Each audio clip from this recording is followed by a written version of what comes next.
Hey, I'm Arnie Niekamp from the fully improvised comedy podcast Hello from the Magic Tavern. I'm here with my co-hosts, John the Talking Badger, Bing Bong, and Usador the Wizard. I greet thee, listeners. Look, I'm trapped in the magical land of Foon, so I started a podcast interviewing elves, unicorns, and other weirdos. We have great guests like Felicia Day, Jason Mantzoukas, Brennan Lee Mulligan, Amy Mann, and so many more. Oh, and I think one time we interviewed a sentient shoe? I hope it was sentient. Not to mention the evil people we've had to interview. How I hate evil.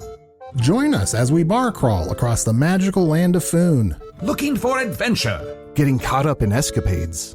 Hello from the Magic Tavern is available right now on your favorite podcast app and ad-free and with lots of bonus content on Patreon. Subscribe to Hello from the Magic Tavern today.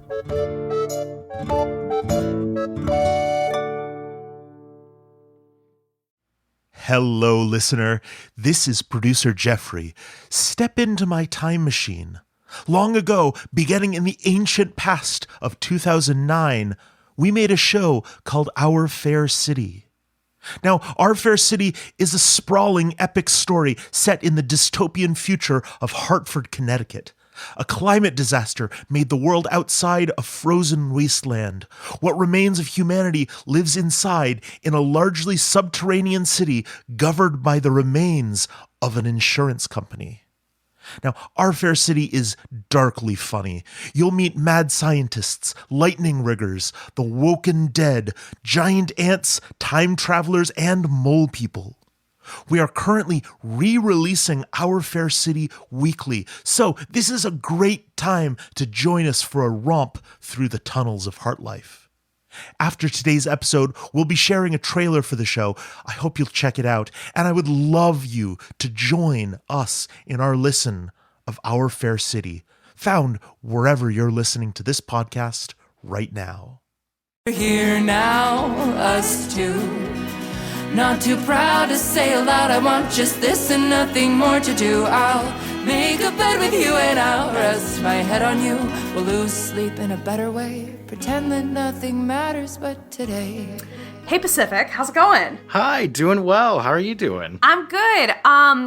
Hey, so we're gonna do this little chat for both your listeners and my listeners about our two shows before we showcase some stuff. So let's kick off. Let's do some introductions because I think some people are going to know you and some are going to know me, but not both. So Pacific, tell us about yourself. Who are you and what is the SCP Archives? Oh God, I thought I was going to be able to turn this on you and have you go first. Oh gosh, okay, you want me to go first? No, I got this. Let's jump right in. Yeah. Hey everyone, I'm Pacific. You probably know me from the introductions of SCP Archives. I'm also a podcast producer at Bloody Disgusting. I produce all of our in-house shows like Dead Space, Deep Cover, Mayfair Watchers Society, The Dead, and a bunch of other shows. But I've been in fiction podcasting for almost a decade, which is crazy to say. And yeah, I make a bunch of shows, including SCP Archives, which maybe you're listening to this on that feed right now. But for those of you who don't know SCP, SCP is this weird internet project. It's been around since the early aughts, where a bunch of people write really horrifying sci-fi fiction, from time travel to monsters and so much more. And they upload it onto this wiki, which is free for anyone to add to and contribute. And our podcast, we take those episodes from that wiki, we give them a full cast, a bunch of sound design, original music, and we turn these really horrifying, wonderful sci-fi stories into these full cast productions. And it's a really fun time. Eleanor. Yes. What do you do? So I'm Eleanor Hyde from Audacious Machine Creative, and I am also a podcast producer. Pacific, I think you and I have been doing this roughly the same amount of time because I think that's right. am coming up on 10 years.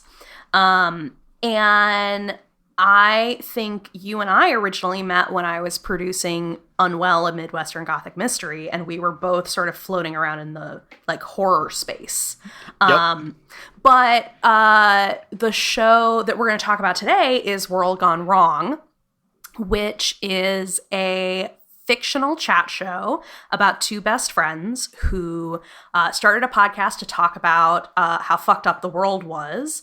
But this is fiction, so their fucked up world has like werewolves and aliens, and we just did an episode about whether or not unicorns can be classified as an invasive species.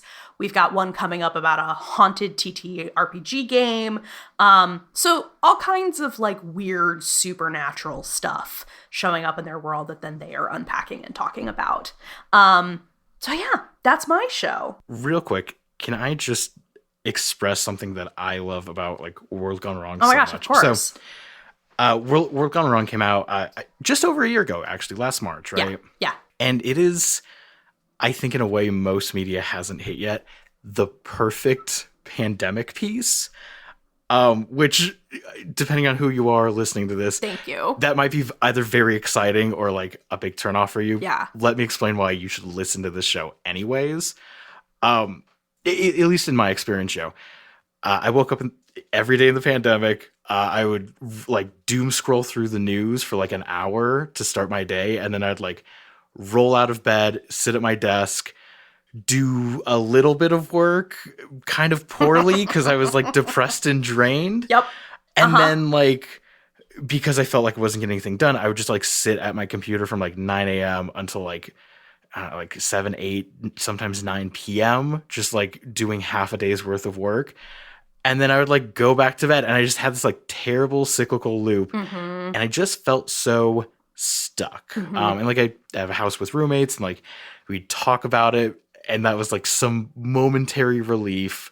But otherwise it mostly just sucked. Yeah. Now, the thing that I love about World Gone Wrong is you take a world that is so draining and so tiring and is just kind of like terrible is the new normal. Yeah. And you have these two really wonderful characters that are able to navigate it in a way with like, I don't know, good humor and good spirits. And like, when I first listened to the first couple of episodes, it just made me feel like, one, kind of like, oh, I can relate to this. I know what this feeling is. And two, like, it was such a relief to just kind of like laugh about all the terrible things that we just went through. I mean, honest to God, we started working on this show, and I would have described it as a show about processing the trauma of living through the pandemic and sort of that experience. I'm pretty sure the episode we're going to put on your feed is the very first one, which is sort of set in this moment where it's like, this has just happened. And our two characters try to answer a question about what do you do if your Pekingese has been bit by a werewolf? And it's hilarious, but it's also very much it was very much written as trying to capture the experience of the pandemic started 6 days ago, and what do I do? Yeah, just this. Like, there is no good information. What do I do? Exactly. And yes, that kind of lostlessness, right? And I think like I was very excited to work on a piece of creative work that was like going to process all that stuff that I'm carrying around from that period of time. And then the further we've gotten in, the more and more it's like, no, this is just about now. So, you know, like we had an episode recently where like one of our writers, I feel bad that I can't remember who wrote this joke, but like someone wrote a line about everything's so crazy and now canned corn is illegal and I don't know why. And I was like, oh God, it's so funny and it so perfectly captures what it feels like to live through this Trump presidency, you know? It feels like I'm rolling a dice, and every day like I'm getting some crazy horrible like events of like, oh, I expected a terrible thing, but I didn't expect this specific terrible weirdness. But yeah, despite all that, I feel like I worry that sounds like a lot of doom and gloom. Well, this show is so light and joyful, and like it's become such a comfort show for me. And I think I was thinking about the fact that like your show I would call horror, and I wouldn't. Oh, absolutely. And I wouldn't call World Gone Wrong horror. World Gone Wrong is a show that has a lot of monsters in it, but it's not. Mm-hmm. And we have like 1 or 2 episodes that I'm like, ooh, this one's a little scary. But like, yeah, it get a little spooky. It's not a horror show, but I do think there's this thing that about going to fiction, and sometimes specifically going to horror, to try and like metabolize the stuff that is happening to us that feels awful. That like Absolutely. that like we all live through this world where we're like, some of the awful things happen are like, I watched this shitty thing happen to somebody on the bus, and some of the bad things are like a war that I'm watching happen on the other side of the world. But like all of that stuff you have to metabolize in your brain somehow. And I think it's one of the reasons I think people like horror storytelling, like horror as a storytelling medium, and like monster stories, is that it is this opportunity to sort of work through those feelings of like, God, some of the stuff that happens in this world is awful. And like absolutely. Our 2 shows are doing that in totally different ways. Like ours is a little more upbeat and like optimistic in the way that it moves through this stuff, but I think it's doing a similar thing, like trying to reach for a similar thing. I think they're 2 sides of the same cathartic coin, right? Totally. Where I think your show does this wonderful thing that I think some of the best art does, in that like it gives you kind of real applicable solutions for some of the things in the world. If not, maybe here's how I fix this, at least here's what I can do about it, or like here's how I can react to this in a healthy, productive way, that isn't laying in bed doom scrolling through Reddit for 12 hours every day. Whereas, SCP, at least for me, sometimes I get those days where everything sucks and I'm tired and I feel this like bubbling rage deep inside of me. Yeah. And I think a lot of the catharsis comes out, let's say explosively. But it's this kind of catharsis of like, no, like you have some power, you can affect some world, even if things are grim, which they often are in the world of SCP.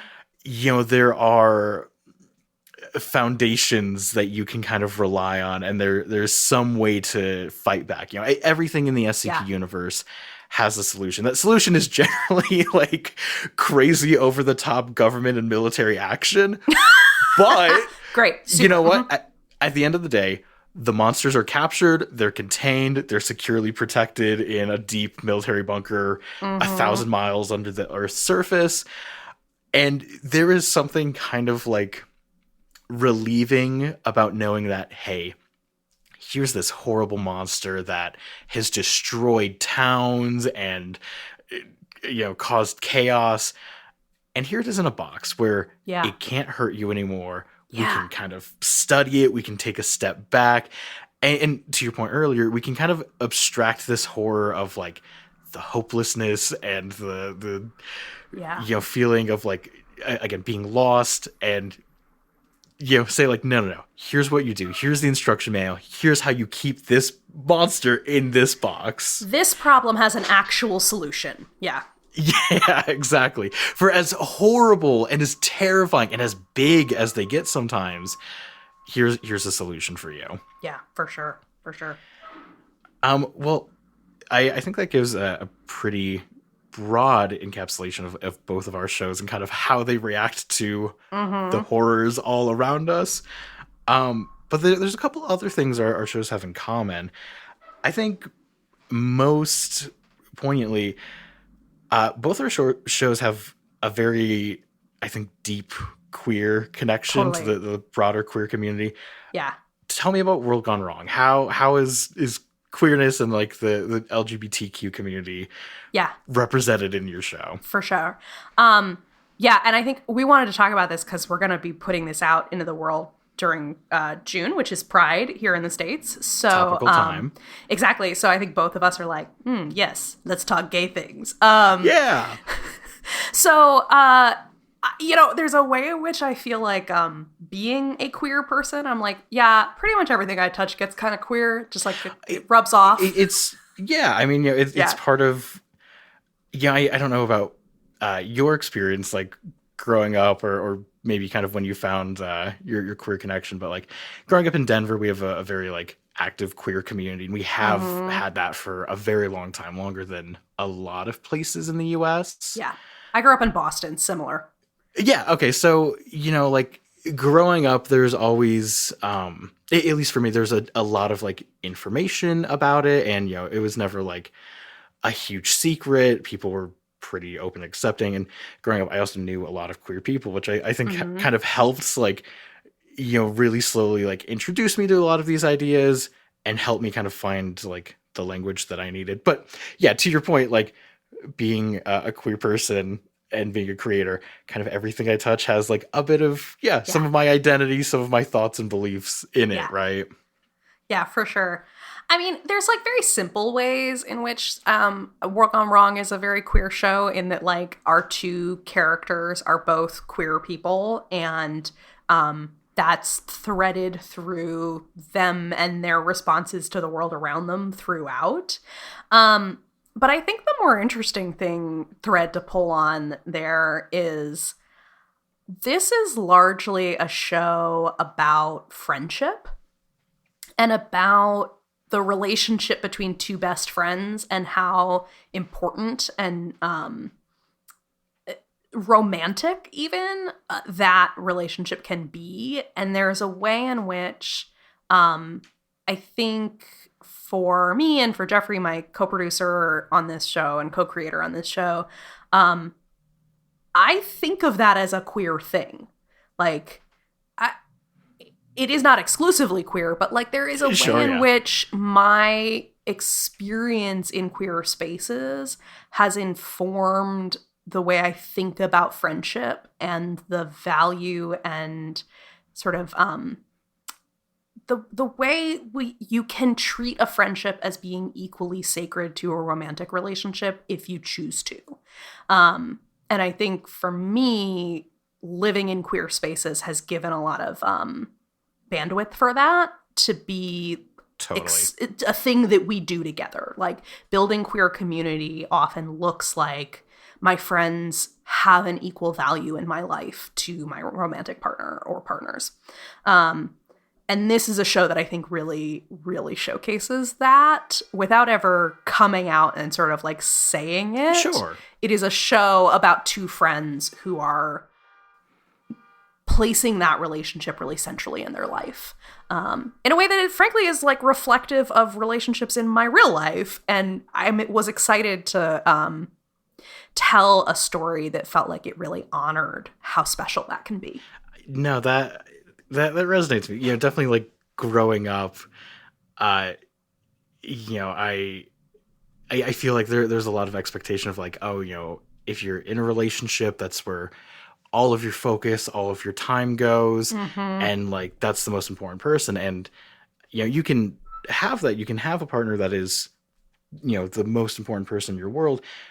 But I think a lot of people forget that you can also still have a good social network and friends in your life and people that you care about, just as much in a different way, which, I think in a lot of modern society is maybe lost, or at least was lost when I was growing up. Yeah, totally. Well, and I think also like, there's these ways in which expansive queer conversations about stuff like asexuality or polyamory have really informed the way that I think about friendship in ways that has been like only positive, right? Sure. And I think like that's I really want to like honor the way in which like that's pretty queer, and I think that's awesome. Yeah.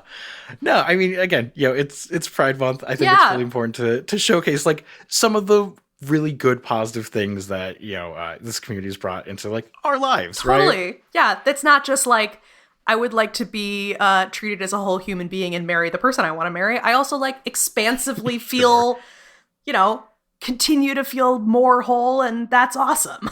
Yeah.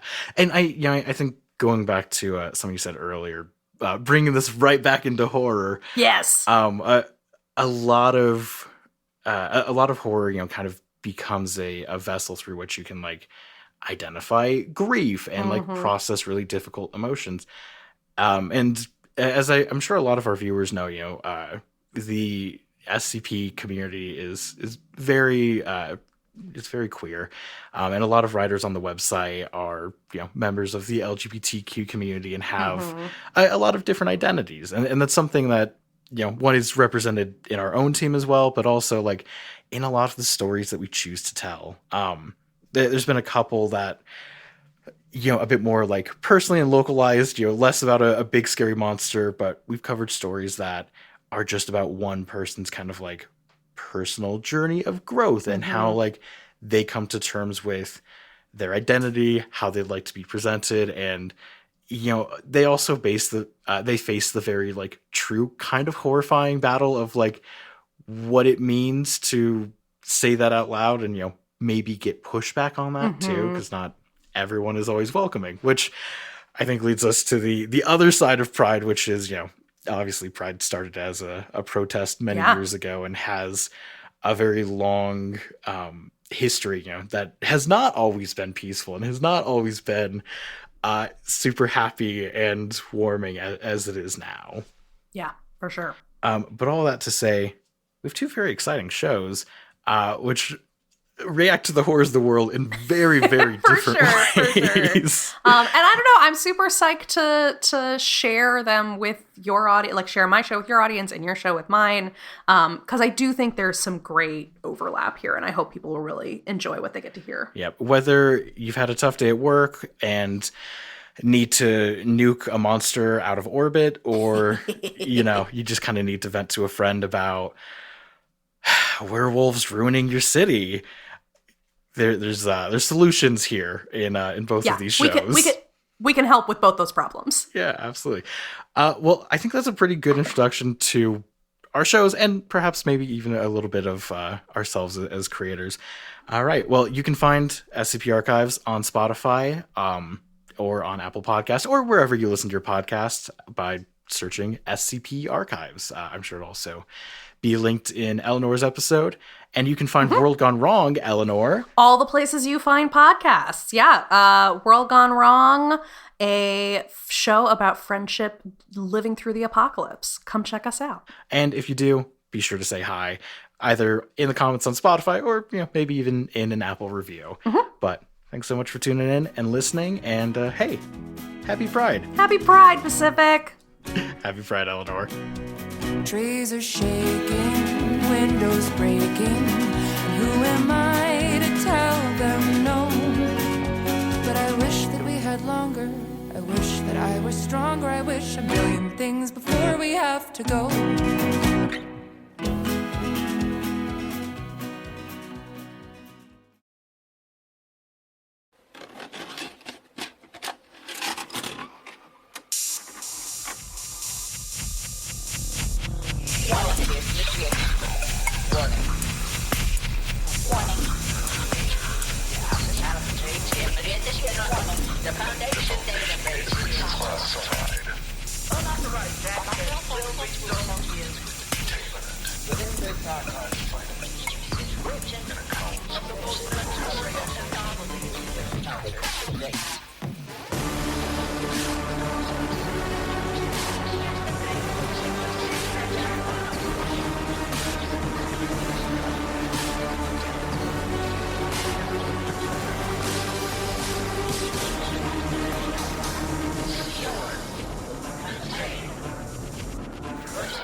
The sun had barely risen on the Las Vegas Strip, and Director House was already regretting waking up. He scrolled through his email, grumbled into his #1 site director mug, and flicked the remote to close the curtains in his office. The daily onslaught of emails from the Foundation's intranet system was a cavalcade of needless updates for projects he had no involvement in. Invitations to conferences he had never heard of, and general wackery. This was a prime example of the third category. He had a job to do, damn it. He couldn't be wasting his time with boondoggles like this. To all site directors, this month, Overwatch Command has made it a priority to honor Foundation employees who are members of the LGBTQIA2+ community. As such, we strongly suggest directors plan a small event outside of work hours to engage with their staffers and remind them that, regardless of sex, gender, or orientation, we are all united in the mission of containment and normalcy. Let's highlight some of the directors who have gone above and beyond in achieving this goal. Director Abrams of Site 55 hosted a pizza party with her staffers.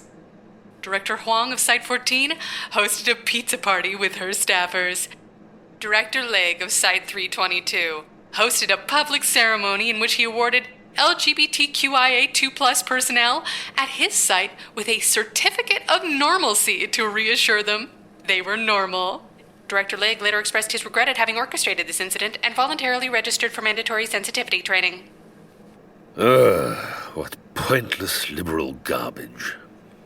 As a reminder, sites that go above and beyond in the mission of accommodating and respecting their LGBTQIA2+ staff members will be prioritized in the next fiscal year for a bonus to their operating budget, up to $50,000.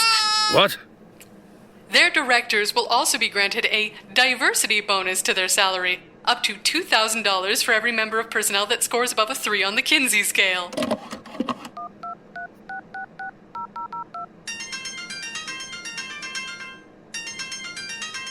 Yes, boss? Stelling, I need you to find me at least 10 gay people. Did you try looking in the mirror? Las Vegas in the summer is one large oven, with concrete streets baking in the Mojave sun, placed in the middle of the desert by an angry, vengeful god. One does not need to cross over to feel that they have died and gone to hell.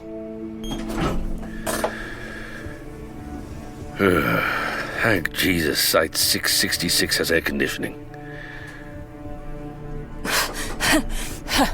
Hold the elevator, please. You all right there, Overseer? 059 was sweating like a pig, and her damp dress shirt stuck to her skin. House was also sweating, but that had more to do with the armed and besuited guards filling the elevator with their bulk. One of their guns jammed into the meat of his thigh. He hoped it was a gun anyway. Yes, I'm fine. The AC on the plane wasn't functioning properly, however. A real annoyance. Functioning properly? A real annoyance? Who the hell talks like that? Why are O5s always some kind of freak? Before he could inspect her skin for feathers, the elevator slowed to a halt. The group filed out. Hal straightened up his rumpled suit jacket, then looked up as a shadow fell over them. Oh, hey, Calendar. Meet our new friends. Hi, boss! The demoness was big enough that even the Overseer's bodybuilding reject security team only came up to her shoulders. They seemed a little concerned about that fact. That, or the red skin and the wickedly sharp horns protruding from her white hair. She stuck a massive clawed hand out, chipper as wood. Hi, tiny people! 059 reached up gingerly and shook her hand. House was reminded of a baby grasping an adult's finger. Oh, your hand is sweaty. So helpful. Yes. Yes. Thank you. House tried to hide his glee from winning the bodyguard measuring contest that only he was participating in. He didn't try very hard, clapping Calendar on the shoulder. Or he would have, if he could reach it. Instead, he settled for awkwardly clapping her on the mid-back. Yes, this is Agent Calendar. She is a wrath demon, my adjutant, bodyguard, aide, whatever. She's my right hand around here, and she's... Calendar, where's your flag? The demon stared down at him, a blank expression on her infernal features. The flag, Calendar. Oh! She reached into the pocket of her suit, custom ordered from Shaq's tailor, and pulled out what might have once been a tiny rainbow flag on a plastic flagpole. Now, it was a rumpled scrap of fabric, nestled amongst shards of crushed plastic. Oh. It's fine. Just get down here. House snatched the flag and pulled her down, wrapping the flag around the tip of her left horn. It drooped pathetically. He offered a strained smile to the overseer. Yeah, we love Calendar around here. She's, well, we're not really sure what she is. Calendar, what do you like again? Fighting. Yeah, but like, who are you attracted to? She thought about it for a moment. People who can take me in a fight. So helpful. I'm sure, whatever, I've never seen her make any distinctions on the gender of people she beats up, so, call that whatever you want. 059 looked unimpressed. House hastily shoved Calendar back up. All right, on with the tour. The group took off down the hallway. Site 666 sat atop a labyrinth of containment chambers, research labs, dormitories, armories, and more than a few speakeasies. The red carpet and the gold accents made it feel more like a hotel than an underground military base. So, Overseer, can I ask what about my report merited a personal visit from a member of the council? She gave him the side eye. Your report indicated that you had almost 200% more openly LGBT personnel at your site than any other facility in the Foundation, Director House. That's a remarkable anomaly. Anomaly? That was a joke. You may laugh.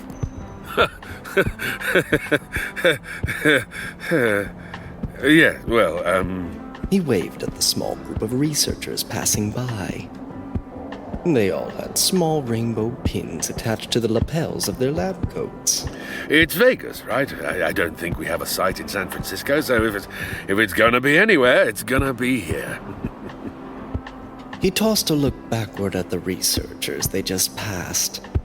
They lined up expectantly as Calendar gave each of them a crumpled $10 bill from House's wallet. House grimaced. I'm told a number of your senior staff are also openly queer. Well, they're definitely a little weird. What? Oh, you meant... Oh. Well, we've got a bunch of them. This is our chief demonologist, Dr. Contessa Thorner. Thorner was atop a lab table, perched like a feral owl over an ominous tome that seemed to swallow the surrounding candlelight. A small gaggle of grad students knelt around the foot of the table, foreheads pressed to the floor. House looked at Thorner. Thorner looked at House. They both looked at 059. 059 looked at the grad student. Hi, Tess. Thorner climbed off the table and mustered herself up to her full height of 4.5 feet. Director, I was not aware we were expecting company. It was a bit of a sudden thing, but, yeah. This is our senior demonologist, Dr. Contessa Thorner. She has more PhDs than some people have limbs. She's also proudly and openly asexual.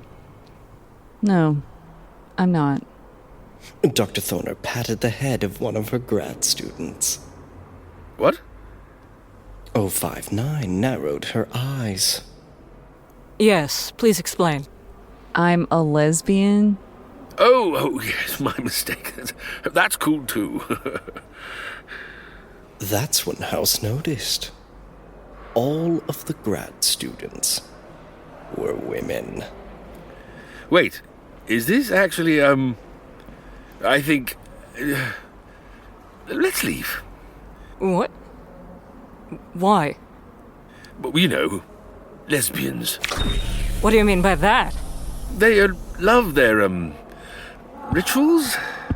She seemed to accept the answer, thankfully. They barely started walking again when a blur of red hair ran full tilt around a corner. Hey, watch it, buddy. Ah, this is Alice Sterling, my exceedingly competent security chief. Here you go. Sorry I'm late.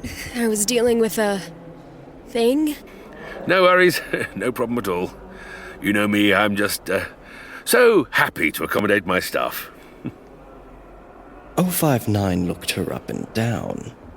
She took in the red hair tied in a bun and speared with a pencil. She saw the jeans and a blazer over a plain white shirt, shoulder holster hidden underneath. She noticed the dog tags around her neck and a carabiner of keys jangling on her belt. Let me guess. Another lesbian, right? Sterling blinked. What? No, I'm straight. Obviously. 059 squinted. Really? Yeah, really. Huh. House leaned towards 059. Yeah, she's one of the very, very few straight people here. What a fucking weirdo, right? House turned back to Sterling. Anyway, aren't you supposed to be supervising the inclusivity seminar? I'm a little surprised you delegated the task, Director House. You're one of the few openly gay site directors. You don't think the staff would benefit from you leading the discussion? He stared at her. I'm what? She turned to him, confused. You said in your report that your site was one of the few in the Foundation with an openly gay director. That's part of the reason we were considering you for the budget bonus. You wrote that report yourself, right? He looked over her shoulder at Sterling, who was smiling pleasantly. He returned her the most hate-filled smile one could manage before answering the overseer. Yeah, I just love men, you know. Men, man. Can't get enough of them. They're one of my favorite things, along with wearing Doc Martens and, House eyed Sterling again, carefully plotting her murder in his head. doing poppers at raves with other men, whom I love. Also, you can fight them! Yes, that's a very good point, Calendar. 059 turned away, and House shot Sterling a look that could curdle milk. They started walking again, coming up on the door to the conference room. But I was just busy preparing for your visit, so I couldn't lead. I delegated it to Sterling, who... Yeah, I also had to run out and take care of a very important security crisis, so I delegated it to Clark. House's eyes widened as they passed the door to the conference room. You did what? The conference room was completely empty. A single rainbow banner hung from the far wall. Welcome Gays was spelled out beneath it, and a large, brightly decorated cake sat untouched on the table. I'm confused, Director. I'm sure they're just running late. Sterling, call Clark. Now. She already had her phone up to her ear. Hey, Clark? Where the hell are you? Clark pulled the phone away from his ear, pressed a hand over it. He looked around. He was in a suburb of Vegas. Or something that resembled a suburb of Vegas, save for the craggy cave ceiling high overhead, the omnipresent red hue and the odor of brimstone, and the fact that all the perfectly dressed families wandering around the cookie-cutter starter houses, trimming their hedges, mowing their lawns and collecting their mail had big, autologically evil smiles plastered across their demonic faces. Actually, he reflected, that last part wasn't really out of place in Vegas, or here. Ivory Towers, the quarter of Under Vegas occupied by conceit-class demons, expats from the Pride Circle of Hell. He thought for a moment. Then he put the phone back up to his ear. What did you say Pride Month was again?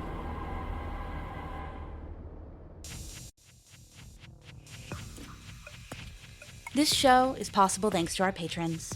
Today I'd like to thank Jacob Irvin, Richard Martin, Francisco Lenteverde, Davey Wavy 221, Hot Potato, Daniel Laughlin, Alex Peebles, Rhett Bellamy, Otaku Trash 69, and Daniel Davenport.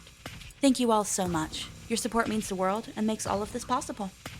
SCP Archives was created by Pacific Obidiah and John Grilz. Pride D Month was written by Rounderhouse. Script is by Kevin Whitlock. Our narrator is Dustin Parsons. Director House is Karim Kronfli. Agent Sterling is Kayla Temshiv. Foundation email was Kale Brown. 05-9 was Bailey Wolfe. Calendar was Melissa Lusk. Contessa Thorner was Ashlee Jones. Clark was Jesse Hall. Our sound design was by Brad Colbroock. Our theme song is by Matt Roi Berger, and music for this episode was by Newt Shuttlecock. Art is by Eduardo Valdez-Hevia. I'm your showrunner and dialogue editor, Daisy McNamara. Our creative director is Pacific Obidiah. Our executive producer is Tom Owen, and this is a Bloody FM show.